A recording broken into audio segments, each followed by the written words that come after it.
walking tall. Some days I got no use for it all.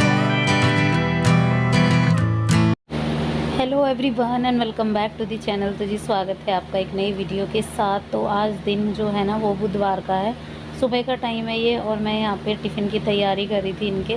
तो बस आज मुझे बनानी है पालक की सब्ज़ी। तो हमेशा जब भी मैं आप सबको साथ शेयर करती हूँ पालक की सब्ज़ी, तो हमेशा पालक पनीर की सब्ज़ी शेयर करती हूँ। तो आज पालक पनीर का कोई डिसाइड नहीं था, आज आलू पालक की सब्ज़ी बनेगी। सिंपल सी सब्ज़ी है, जिस तरीके से मैंने पालक पनीर छोकती हूँ उसी तरीके से बिल्कुल सेम प्रोसेस मैंने इसमें अपनाया है, और बिल्कुल वही सेम प्रोसेस मैंने इसी में यूज़ करके सब्ज़ी की जो छोंक है ना वो तैयार कर दिया। तो यहाँ पे सबसे पहले जो रेड लाल मिर्ची होती है ना साबुत वाली, वो इसमें ऐड करी। फिर उसके बाद लहसुन ऐड किया, प्याज ऐड की, टमाटर और हरी मिर्ची बाद में ऐड किए। अभी ये अच्छे से भुन जाएंगे, तब मैं इनके बाद इसमें सूखे मसाले ऐड करूँगी, नमक मिर्च और हल्दी, सूखा धनिया वगैरह जो आप चाहें इसमें डाल सकते हैं। तो देखिए अभी टमाटर थोड़े गले गले से हो जाएंगे, फिर उसके बाद जो है ना मैं इसमें सूखे मसाले डाल रही हूँ। ये देखिए अब यहाँ पे लाल मिर्ची ऐड कर दी है, और फिर उसके बाद हल्दी और धनिया भी ऐड कर दिया है, नमक भी ऐड कर दिया है। अच्छा, पालक की सब्ज़ी जब भी हम बनाते हैं ना तो उसमें नमक का थोड़ा इशू हो जाता है, क्योंकि पालक में ऑलरेडी इतना खारापन होता है, तो नमक बहुत जल्दी से तेज़ हो जाता है उसमें। तो जो नॉर्मल सब्ज़ी में हम सूखी सब्ज़ी में नमक डालते हैं उसकी क्वांटिटी थोड़ी कम रखनी है, उसके अकॉर्डिंग थोड़ी कम ही क्वांटिटी हम रखेंगे ना तो बैलेंस हो जाएगा। तो यहाँ पे अब जो आलू कट करके रखे हुए थे वो मैंने मसाले में ऐड कर दिए हैं। पहले मैं इनको कसाऊँगी कुछ देर तक, ढक्कन ढक के रख दिया है। और पालक थोड़ा गलने में ज़्यादा टाइम नहीं लेता है, तो आलू को थोड़ा गलाना है हमें, तो थोड़ा सा टाइम लेगा ये। फिर उसके बाद मैंने यहाँ पे पालक भी ऐड कर दिया है, पालक भी कुछ देर तक पकेगा। अब जो है 50% आलू जो है ना गल चुके हैं, अब थोड़ी देर पालक के साथ गलाऊंगी तो सब्ज़ी जो है ना बन के रेडी हो जाएगी। 15 मिनट में सब्ज़ी बन के रेडी हो जाएगी। अभी मैं इसमें कोई पानी वानी ऐड नहीं करने वाली हूँ, क्योंकि पालक में ऑलरेडी इतना पानी होता है, तो इसीलिए फिर अगर ऐसे ही छोड़ देंगे तो इसमें जितना पानी निकलना होगा वो निकलेगा। सो गाइस, इसको मैंने ढक के पका दिया है। फटाफट से मैं यहाँ पे आटा लगा रही थी, और आजकल छुट्टियाँ चल रही हैं ना तो आंखें बहुत लेट खुलती हैं, कई बार तो 7 साढ़े 7 बज जाते हैं, और उठते उठते नाश्ता वगैरह करते करते हमें 8 साढ़े 8 कब बज जाते पता ही नहीं चलता।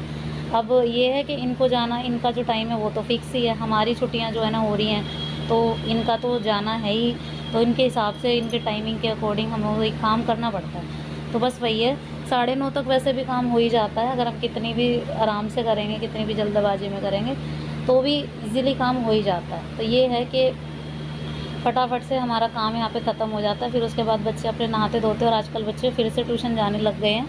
मतलब शिवानी गई हुई थी गांव अपने, उनकी ट्यूशन वाली मैम, तो अब जो है ना आ गई हैं वो। तो उन्होंने मैसेज किया था मुझे, लेकिन उस दिन मैं उनका फ़ोन नहीं उठा पाई थी। मैं एक्चुअली सीलमपुर वहाँ गई थी ना डॉक्यूमेंट जमा करवाने, तो फिर मैं नहीं उठा पाई थी। तो फिर उसके बाद जो है ना मेरे को पता चला कि वो आ गई हैं, तो फिर उन्होंने मैसेज डाल दिया था ग्रुप में। तो फिर उसके बाद से अब से बच्चे जा रहे हैं ट्यूशन। और ये है कि हॉलीडे होमवर्क अभी नहीं हो पा रहा, क्योंकि प्रिंट आउट नहीं निकल पा रहे हैं। प्रिंट आउट भी बहुत ज़्यादा हैं, धैर्य के भी और काव्या के भी। अब प्रिंट आउट नहीं निकल रहे हैं, तो इस वजह से मुझे बहुत ज़्यादा टेंशन भी हो रही है कि मतलब छुट्टियां जो है ना ख़त्म होने को हैं। अभी आज 9 तारीख हो गई है, और फिर उसके बाद फिर पता नहीं है ना फिर कब मतलब क्या होगा ये पता ही नहीं है। तो इसी वजह से मैं थोड़ी सी ये परेशान भी हो रही थी कि मतलब प्रिंट आउट जैसे तैसे करके निकल जाएँ। लेकिन खैर देखा जाएगा, जो होगा वो तो होगा ही, और कहीं ना कहीं से इंतज़ाम तो मुझे करना ही है। तो फिर उसके बाद अभी यहाँ पे देखिए बातों बातों में मेरी फटाफट से रोटियाँ भी सिक गई हैं। दूसरी तरफ जो है ना सब्ज़ी बन के रेडी हो गई थी। अभी ज़्यादा टाइम नहीं हुआ है, और उनका टिफ़िन भी पैक हो गया है। करीब 9 सवा 9 के आसपास का टाइम हुआ है, और यहाँ पे मेरा सारा काम हुआ ख़त्म। सब्ज़ी मैंने कढ़ाई में छोड़ दी है अभी, क्योंकि बच्चे अभी खाएंगे तो मैं दोबारा से गर्म कर दूँगी सब्ज़ी को। रोटियाँ वगैरह मैंने बस उतनी ही बनाई हैं जितनी उनके टिफ़िन के लिए चाहिए। अभी जो बाकी की रोटियाँ हैं ना मैं वो बाद में सेकूँगी जब बच्चे खाएँगे ट्यूशन जाने के वक्त। तो कभी कभार ये होता है कि ट्यूशन से आके खाते हैं, कई बार ये होता है खा कर जाते हैं। तो ये है कि उनके मन की बात है। तो यहाँ पे गैस वगैरह क्लीन मैंने कर दी है। अब जस्ट यहाँ पे थोड़े से बर्तन हैं, क्योंकि हैंड टू हैंड ही धोती रहती हूँ ना, तो इतने बर्तन इकट्ठे भी नहीं होते हैं। तो थोड़े से सिर्फ बर्तन हैं, यही हैं, ये मुझे धोने हैं। सो गैस तभी मम्मी ने बजाई बैल, और मम्मी ने ना आम भी ले ली हमारे लिए। तो आम भी वाला आया होगा, और अचार के लिए आम भी मम्मी ने ले ली। मुझे नहीं पता ये कितनी है, और एक परात इसमें फुलफिल हो गई अच्छे से। तो मुझे ना इनको करना क्या है, इनको नमक लगा के डब्बे में डाल के रखना है। 1-2 दिन तक ये ऐसे ही रहेंगी, जितना भी पानी होगा छोड़ देंगी और फिर उसके बाद जो है ना अचार बन के रेडी होगा। मतलब उसमें ऑयल जाएगा, मसाले वगैरह जाएंगे, तो वो सारी चीज़ें जाएंगी और तब तक जो है ना अचार की तैयारी हो जाएगी। मतलब आम भी है ना गल जाएंगे अच्छे तरीके से। अच्छा, मेरे बच्चों को आम बहुत पसंद है और पिछली बार जब ये हुआ था, जब मैंने डाला था ना, ज़्यादा नहीं डाला था, करीब 2 किलो आम का ही अचार डाला होगा मैंने, लेकिन बच्चों ने इतनी जल्दी से ख़त्म कर दिया, पता ही नहीं चला। मतलब एक सीज़न भी नहीं चले और तभी ख़त्म हो गया था 1-2 महीने बाद ही। तो मैंने तो मना किया था मम्मी को आज, लेकिन फिर भी उन्होंने अपनी मर्ज़ी से ले ली। ये डब्बा रखा था मेरे पास, ये उस दिन मैंने साफ़ करके रखा था आपके सामने। अब ये जो है ना काफ़ी यूज़फुल रहा मेरे।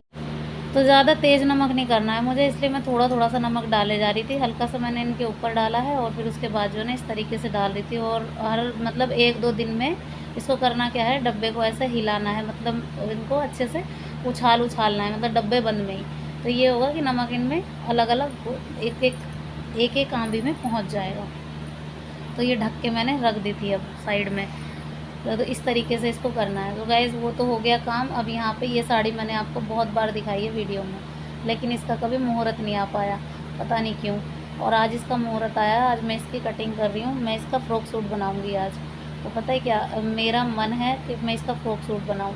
एक बार मन में आई कि मैं इसका शरारा, जो वो चल नहीं रहे चुन्नट वाला गरारा, वो वाले वो बनाऊँ। लेकिन फिर कई बार मन हुआ कि नहीं, वो नहीं, फ़्रॉक सूट मेरे पास बहुत कम है, तो मैं सोच रही हूँ वो बना लेती हूँ।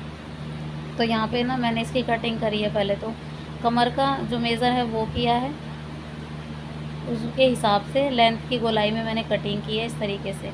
अच्छा, जो ऊपर की चोली है ना वो मैंने पहले ही कट कर ली थी और उसको कच्चा वच्चा भी कर लिया, क्योंकि उसमें लगाया मैंने अस्तर। अब यहाँ पे फ़्रॉक सूट जो है ना, इसमें नीचे की तरफ मैं नहीं लगाऊंगी अस्तर, क्योंकि इसका कपड़ा काफ़ी सही है और प्रिंट भी सही है, ऐसा नहीं है कि ट्रांसपेरेंट है, तो इसलिए मेरे को ज़रूरत नहीं है इसमें अस्तर की। तो मैंने इस तरीके से इसको रख दिया और उसके बाद जो है ना 4 तह के बाद इसमें इसी तरीके से गोलाई लगा दी। अब जब पहले मैंने लगाई थी ना स्कर्ट में, तो तब लगाई थी, तब उसके बाद तब ये था कि उसमें पूरी तरीके से नहीं आई थी आपके सामने, क्योंकि उसमें ना उस दिन फुल हो गई थी मेमोरी और फ़ोन से ना शूट ही नहीं हो पाया था। तो फ़ोन का मेरा बहुत बड़ा इशू चल रहा है, मैं क्या ही बताऊँ आप सबको, बहुत ज़्यादा परेशान हूँ मैं फ़ोन से। और लेकिन जब तक है प्रॉब्लम तब तक तो चलेगी। तो यहाँ पे देखो इस तरीके से मैंने माइनस कर दी चोली की मेज़रमेंट और उसके बाद जो है ना गोलाई। मुझे इसकी तैयार लेंथ 42 चाहिए, तो उसके हिसाब से मैंने इसको गोलाई लगा दी है इस तरीके की शेप में। अच्छा, जो ऊपर की किनारी है ना बॉर्डर, उसको मैं पूरी तरीके से निकाल दूँगी। मुझे लगना नहीं चाहिए ना ये कि साड़ी का है, तो इसलिए मैं उसको निकाल दूँगी इस तरीके से। और आज बच्चों ने पता नहीं मेरी कैंची से क्या काटा है, चल नहीं रही थी, बहुत ज़्यादा दिक्कत कर रही थी मुझे, बहुत परेशान भी किया इसने। तो सबसे पहले कमर का जो मेज़र लगाया उसको कट कर देंगे इस तरीके से, और फिर उसके बाद जो गोलाई की शेप लगाई है उसको कट कर देंगे इस तरीके से। तो ना तो ये कपड़ा जॉर्जेट है, ना ये शिफॉन है, ये उस तरीके का है। पहले बहुत चली थी साड़ी, और ये साड़ी भी बहुत पुरानी है, मैं आपको क्या ही बताऊँ। ये साड़ी कम से कम होगी 15-16 साल पुरानी होगी ये साड़ी, और तब से लेके अब तक जो है ना रखी हुई थी मेरे पास। तो गाइस, सूट की कटिंग हो गई थी, फिर उसके बाद यहाँ पे गले की कटिंग कर रही हूँ मैं। और यहाँ पे जो है ना मुझे आगे का गला चाहिए था आज, चौरस गला होता है ना जो, वो चौरस गला बहुत अच्छा लगता है, कई बार उसकी मतलब लुक बहुत अच्छी आती है। तो मैंने यहाँ पे इसीलिए बुकरम से कट किया है, वरना मेरे पास ऑटोमेटिकली इतने सारे गले रखे हुए हैं जो कटिंग हुए हैं, तो वो मुझे नहीं चाहिए थे, मुझे चौरस गला चाहिए था। तो इस तरीके से मैंने कट कर दिया। अब यहाँ पे जो है ना चौरस गला कट कर दूँगी, और पीछे का गला जो है ना मुझे गोल रखना है, तो उसको भी कट कर लूँगी। देखिए, तो ये कितनी अच्छी शेप आई है ना। इसको पहले पेस्ट कर लेंगे कपड़े पे पेस्ट कर ले। अब मैंने ये यू शेप का गला भी काट लिया है, ये देखो बैक वाला गला है ना, वो भी तैयार कर लिया। अब यहाँ पे दोनों को मैं इसमें पेस्ट कर लूँगी। फ़िलहाल मेरे पास यही कपड़ा पड़ा हुआ था, कोई और पतला कपड़ा मेरे पास था नहीं, और जो उससे मैच हो तो अंदर चला जाएगा ये, तो उसकी कोई दिक्कत नहीं है। और यहाँ पे जो है ना पेस्ट कर लेंगे इस तरीके से। जो पेस्टिंग होती है ना वो चिपक जाती है और बहुत अच्छे से गले मैनेज हो जाते हैं इससे।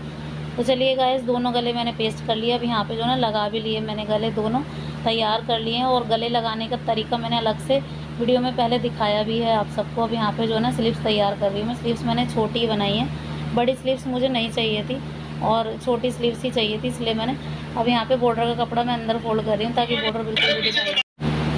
और फिर उसके बाद मुझे ये स्लीव्स जो है ना लगानी है इस तरीके से। हमेशा खुली बाजू लगाती हूँ मैं, कोई दिक्कत नहीं होती इससे। अगर आपकी फ़िटिंग में कुछ फ़र्क भी होता है ना तो वो आगे तक चल जाता है और ईज़िली आप सिलाई लगा सकते हैं। इसलिए मैं खुली बाजू हमेशा रिकमेंड करती हूँ और कस्टमर के सूट में भी मैं हमेशा खुली बाजू ही लगाती हूँ, तो मेरे लिए काफ़ी यूज़फुल रहती हैं ये।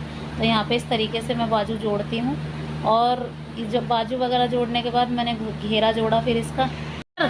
सो गाइज़, मेरी पूरी मेहनत के बाद अम्ब्रेला जो सूट है ना वो रेडी हो गया था। ये देखो इस तरीके से मैंने बनाया है और इसका घेर काफ़ी अच्छा आया है। अभी जो है ना इस पे पीको होनी बाकी है, तो वो मैं कराऊंगी बाद में, मतलब अभी शाम तक। तो यहाँ पे देखिए इसकी डोरी वगैरह मैंने जो बॉर्डर था ना उसकी डोरी निकाल दी और काफ़ी मैच हो रही है, देखो इस तरीके से। और काफ़ी अच्छी डोरी निकली थी, पतली पतली बिल्कुल, किनारी से निकाल दी थी मैंने। और जो चौरस गला है ना वो भी बहुत अच्छा निकला है। तो यहाँ पे देखिए इस तरीके से, और यहाँ पे किनारी पे पीको होगी, वो मैं रेडी करवा लूँगी इसे।